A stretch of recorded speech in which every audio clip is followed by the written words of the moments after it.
Hello, today is June 25, 2022. We always start with our disclaimer.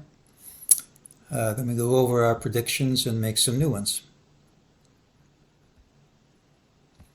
It's my trading plan for Monday. That would be June 27th, 2022. Remember, I can be completely wrong, and any trade you make should be at your own risk. Please don't skip over the rules of my channel. Read them every once in a while. We had a lower target, 37.59.73. We said unless we gapped up smartly, the rules called for that to print. Well, we gapped up smartly, so there wasn't any call. We'll just have to add this one to the list. It should print at some time. Nothing requires it to be anytime soon. During the day, MEJT said this drop wouldn't stick, and of course it didn't. This is just what we said. We said unless we gap up smartly, the rules call for the lower target to print, but we did gap up smartly, so no call. These are the daily patterns I anticipate seeing next week. Monday should have the early low.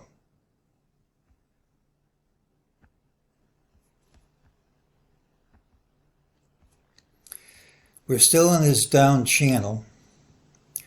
We've now retraced half of the last move up. There's no reason we have to stop at half, but it is a resistance area.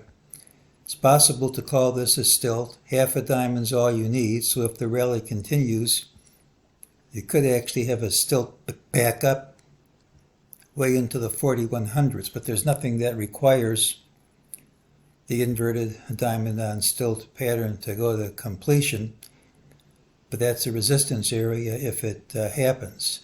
And that's one possibility, but it's not the only possibility.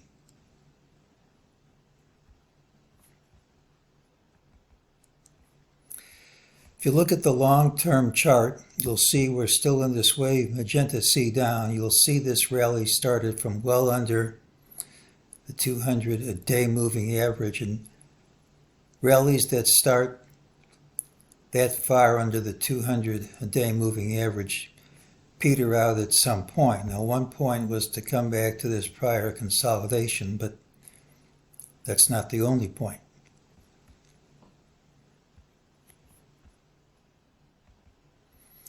I don't have a guaranteed way to count this. But whenever I see a long, narrow intraday pattern, I just assume it's a fourth wave of some degree, unless proven otherwise. Sometimes it is proven otherwise, but what if it isn't? If this is blue A down, you can have magenta ABC for gold A. Fibs work. This could be gold B, and that's a clear 5 waves up. And if you take the height of gold A,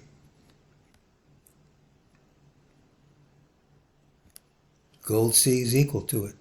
So that doesn't mean it's the right count, but certainly it's Fibonacci resistance right at Friday's high, along with the 50% retrace that we showed earlier. When the low of day is in the first 5-minute bar and the high of day in the last, that's a bullish pattern. When you rally all day, particularly on a Friday, it should really follow through. So all that resistance that we showed almost every time is going to be overcome. And we could go much higher here. But if it isn't overcome, if we fail, particularly if this is 5 waves up and we gap down smartly, it could be a long way down. So Monday's open should be pretty critical. Monday's pattern has the early low. It could still gap up. Strong rallies on Friday nearly always carry through into the open on Monday. It's particularly true when the low a day is the first 5-minute bar, and this should be high a day. Let's change that.